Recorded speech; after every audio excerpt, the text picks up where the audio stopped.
Hello, welcome back, everyone. I'm here today with Jason Linkins, and we're here to talk about the big march this weekend, the March for Our Lives. I was covering it on the ground. Jason was back stationed by his trusty computer, monitoring developments, and we're going to talk about both what happened, and then I think more importantly at this point, what comes next for this kind of burgeoning movement, a kind of political energy that perhaps we haven't seen for some time.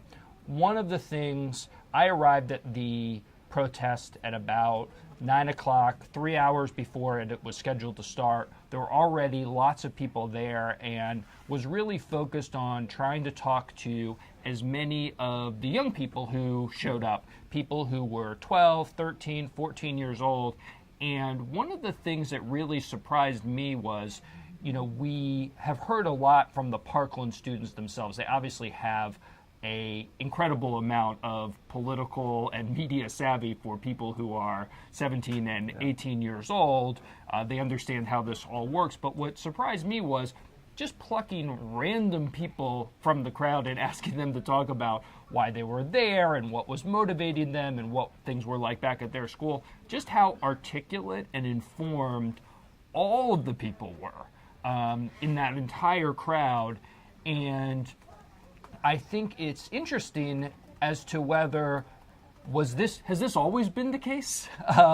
Or are we entering kind of a new moment, a new era where there's going to be increased engagement from young people? And if that's the case, we could have a serious shift in the center of gravity of where our politics are. But Jason, what were you seeing kind of, from a broader perspective, not in the middle of the crowd, but looking at what was happening? What did you notice? One thing I noticed was that the catharsis of this event was something that came through just about everyone who covered it. I felt like the media did they sort of approached it with the sense they wanted to just stay out of the way and let these kids speak. And it kind of reflected the way they set up this march Saturday, where the only people who actually took the mic to speak were the kids. They were adults, but they delivered musical performances. It was pretty interesting to watch, even from afar, because you did get the sense that these kids were going through something very vulnerable to them, and the crowd was out there sort of picking them up as they talked. One of the most interesting parts was when Zion Kelly talked about his brother, Zaire, who was killed here in D.C., lost his life to a gun. And Zion had a real hard time reliving that moment, and the crowd really responded and boosted his spirits. One of the interesting things that you just mentioned, that you were talking to kids, young kids, and they seem so articulate, is I think that right now these kids are really used to doing what they do in public. They're on Twitter, they're on social media. And so they're used to people peering into their lives, and they're used to responding outwards to people who are interacting with them from far afield. Yeah, I mean, I thought the resiliency that you saw, both on the stage and in the crowd, because you did talk to people. There were a lot of people from Maryland who were there. Obviously, it's pretty close here in D.C., and there was just a shooting there where a woman died, even more recent than the Parkland shooting. You did have one of the Parkland students who went up, spoke to that large crowd of several 100,000 people, actually threw up, I guess due to nervousness, but then in really an incredible display, came back and just continued talking, and the crowd was behind her. And I thought that was kind of an amazing moment and really reflected some of that resiliency that you were talking about. But I think, after this event, which you've seen, we saw several 100,000 people there. The question for me is, what is going to happen next? Because although we haven't seen this kind of outpouring of activism following other mass shootings, there were 49 people killed in the Las Vegas shooting. You had many people killed in the Pulse shooting, and there was a surge of activity, but it dissipated in a quicker way. But what happens? And I think that we're beginning to see that. I know that David Hogg, who's one of the more prominent Parkland students, was on Twitter talking about a strategy of taking this message to congressional town halls. I know that there is a movement underway right now to go to Paul Ryan's office to do I think a 50-mile march to Paul Ryan's office. So this activism is continuing. And the other thing that was notable to me, and we covered this on ThinkProgress over the weekend, was that Mark Warner, who's a Democrat, but a fairly moderate Democrat, said, hey, I've been listening to these students, I've been inspired by the students, and I'm changing my position on the assault rifle ban. Yeah.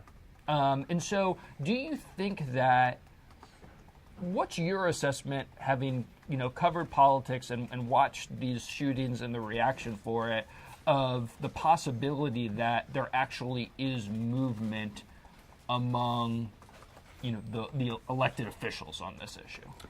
I think it's possibly quite real. I think what people like Mark Warner and elected officials are experiencing now, because they're watching these kids talk about this issue, is watching these kids talk about this issue in this very starkly moral way. It's about life and death. It's not about technocracy. It's not about working on the margins of an issue. They approach the issue as one where they want to save people's lives.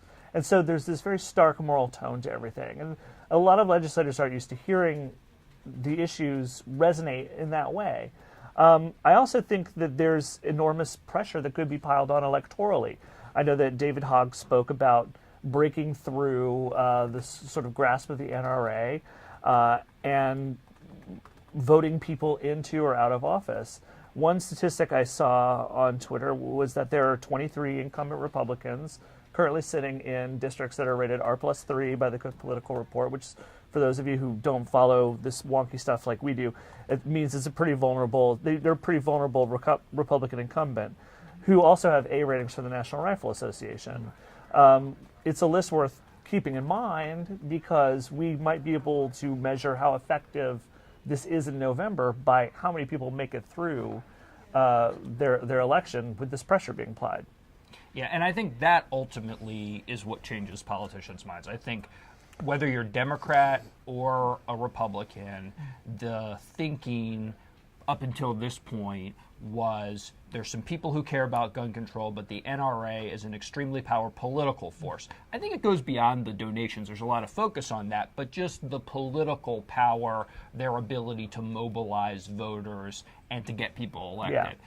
And if we see in this midterm election that changes, that it becomes more of a hindrance than a help to align yourself with the NRA, then I think the politics changes. Obviously, if the House flips, if the Senate flips, and there's another party in control, that changes the politics as well. Yeah. Well, why don't we stop just two of us talking, as lovely as this is. And it's really a pleasure. Why don't we take a few questions from the audience and find out what they're interested in? Sure. And just to clarify, there were actually 58 people killed in the Las Vegas shooting, which was a number higher than we initially seeded. So just want to clarify that. Yeah. How do you measure the success of a protest, would you say? It's interesting. I was talking to Sarah Jaffe, who wrote a book called Necessary Trouble, which is about this sort of recent protest movements in America. And the interesting thing about a march is that what you want to accomplish with the march is demonstrate numbers. And I feel like they did that.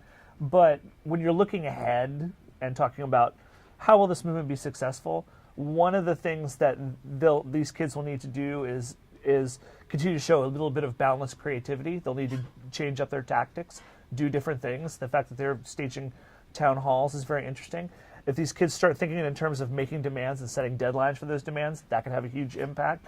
They're not going to be able to keep doing the same thing again and again and again, because politicians will become inured to it and they'll get used to facing it down. So a lot of the success will depend upon how creative they are going forward. That's a lot to put on these kids because they're also living their lives. They're still young. They're still supposed to be entitled to do the things that young kids do. They're all making big decisions about their lives going forward. This is a pretty momentous time in their life if they weren't out there trying to change laws. And I think this actually places them as the counterpoint to Trump and his strategy.